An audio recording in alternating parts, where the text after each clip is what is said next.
Halo teman-teman, Assalamualaikum warahmatullahi wabarakatuh. Kami dari kelas 11-8 ingin menjelaskan tentang dampak inflasi dan cara mengatasi inflasi. Di sini nama aku adalah Hamidah dan aku Warina Sipa. Oke, pertama Warina akan menjelaskan tentang dampak inflasi. Apa sih dampak inflasi itu? Inflasi adalah sebuah fenomena ekonomi yang seringkali disalahpahami. Sejatinya memegang peranan krusial dalam pertumbuhan ekonomi suatu negara. Meskipun tingkat inflasi yang rendah dan stabil menjadi persyaratan penting, inflasi yang berlebihan dapat membawa dampak negatif yang signifikan, mengikis nilai mata uang, menurunkan daya beli masyarakat, dan menciptakan ketidakpastian bagi dunia usaha. Mari kita selami lebih jauh bagaimana inflasi mempengaruhi setiap aspek kehidupan kita. Oke, penjelasan yang lebih mendalam dalam artikel atau laporan. Memahami inflasi adalah kunci untuk menjaga kestabilitasan ekonomi. Pada dasarnya, perekonomian membutuhkan inflasi yang dalam batas wajar untuk memicu pertumbuhan. Namun, ketika inflasi melonjak, bisa sangat merugikan nilai mata uang kita yang menurun drastis, mengakibatkan pendapatan real masyarakat terpangkasnya dan standar hidup yang menurun bagi pelaku usaha. Inflasi tinggi menciptakan ketidakpastian yang menghambat investasi dan inovasi. Lebih jauhnya, hal ini menyulitkan keputusan dari konsumen, produksi, dan distribusi, yang pada akhirnya menghambat pertumbuhan ekonomi secara keseluruhan. Selain dampak umum ini, inflasi juga memiliki efek khusus, di mana beberapa pihak bisa diuntungkan atau bisa dirugikan, tergantung pada tingkat inflasi dan posisi mereka dalam perekonomian. Oke, ketiga, fokus pada dampak negatif untuk peringatan edukasi publik. Waspadai bahaya inflasi yang tak terkendali. Ketika harga terus meroket, nilai uang yang kita miliki akan terus menurun. Ini berarti dengan jumlah uang yang sama, kita hanya bisa membeli barang dan jasa yang lebih sedikit.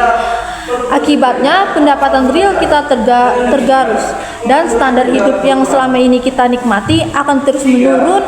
Bagi para penabung, tabungan mereka akan kehilangan daya belinya. Pemberi pinjaman seperti kreditur akan menerima kembali uang yang nilainya lebih rendah daripada yang mereka pinjamkan. Sementara itu, pemilik pendapatan tetap akan merasakan tekanan paling berat terkena pengeluaran pendapatan. Dari mana tadi? Oke, pemberi pinjaman kreditur akan menerima kembali uang yang nilainya lebih rendah daripada yang mereka pinjamkan. Sementara itu, pemilik pendapatan tetap akan merasakan tekanan paling berat karena pengeluaran mereka meningkat, sementara pendapatan mereka tidak. Inflasi tinggi adalah ancaman serius bagi kesejahteraan masyarakat. 4. Menyoroti keseimbangan dan dampak bervariasi. Inflasi adalah pedang bermata dua. Pada satu sisi, tingkat inflasi yang rendah dan stabil adalah indikator kesehatan ekonomi yang memicu pertumbuhan. Namun, ketika melampaui batas yang wajar, dampaknya bisa menghancurkan bukan hanya nilai mata uang yang terkuras atau daya beli masyarakat yang menurun, tetapi juga memicu ketidakpastian yang melumpuhkan dunia usaha. Menariknya, di balik dampak umum ini, inflasi juga menciptakan pemenang dan pecundang. Misalnya, produsen bisa mendapatkan keuntungan karena harga produk mereka meningkat, sementara penabung justru mereka akan merasakan kerugian karena nilai tabungan mereka akan terus menurun. Memahami nuansa ini penting untuk mengelola inflasi secara efektif. Penjelasan lebih singkatnya dan lebih jelasnya dengan inti-intinya.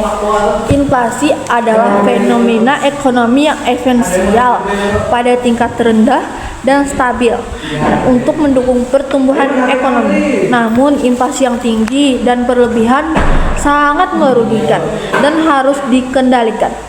Dampak umum inflasi yang tinggi meliputi penurunan nilai mata uang, Dampak umum inflasi yang tinggi meliputi penurunan mata uang dan daya beli uang yang berkurang, penurunan pendapatan real dan standar hidup masyarakat.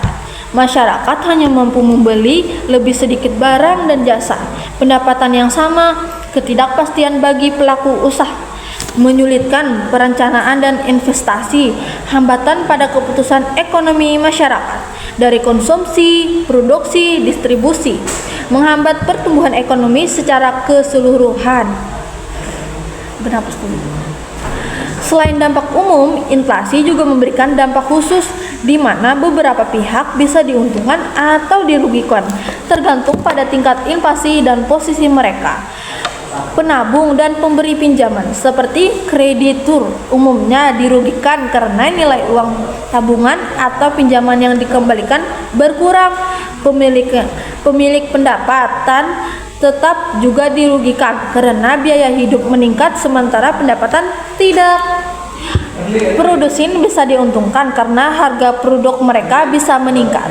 Oke, itu saja yang saya jelaskan dari dampak inflasi. Dan bisa dilanjutkan cara mengatasi inflasi bersama Hamidah. Dan saya akan menjelaskan tentang cara mengatasi inflasi. Cara-caranya ada kebijakan moneter, kebijakan fiskal, dan kebijakan lainnya. Kebijakan moneter adalah langkah yang diambil oleh pemerintah untuk mengatur jumlah yang beredar dan daya beli masyarakat.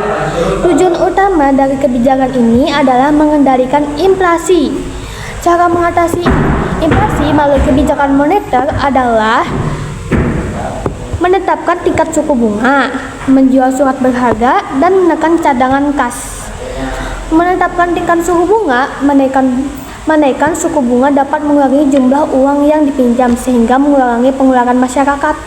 Penjualan surat berharga, tenaga moneter dapat dijalankan dengan menjual surat berharga untuk menyerap likuiditas dan dari pasar. Menekan cadangan kas, memperketat cadangan kas yang dimiliki bank untuk mengurangi kemampuan mereka dalam memberikan pinjaman.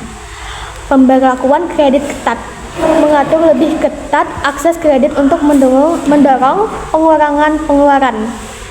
Kesimpulan dari ini, kebijakan moneter merupakan alat penting bagi pemerintah dalam mengatasi inflasi dengan cara mengatur jumlah uang yang beredar di masyarakat.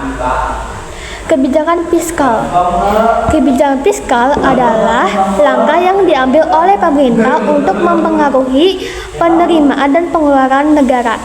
Tujuannya adalah untuk mengatur alokasi anggaran pemerintah dan mempengaruhi kondisi ekonomi. Kebijakan lainnya, di dalam konteks fiskal terdapat kebijakan lain yang juga dapat digunakan untuk mengendalikan ekonomi. Beberapa contoh termasuk meningkatkan produksi atau menambah jumlah barang di pasar, mengendalikan inflasi melalui berbagai cara mungkin diterapkan oleh pemerintah. Kesimpulannya, kebijakan fiskal dan ekonomi lainnya bertujuan untuk mengendalikan inflasi dan mempengaruhi stabilitas ekonomi melalui intervensi pemerintah. Ini termasuk mengatur pajak dan pengeluaran untuk mempengaruhi kondisi pasaran. Oke, itu saja dari kami. Terima kasih. Wassalamualaikum warahmatullahi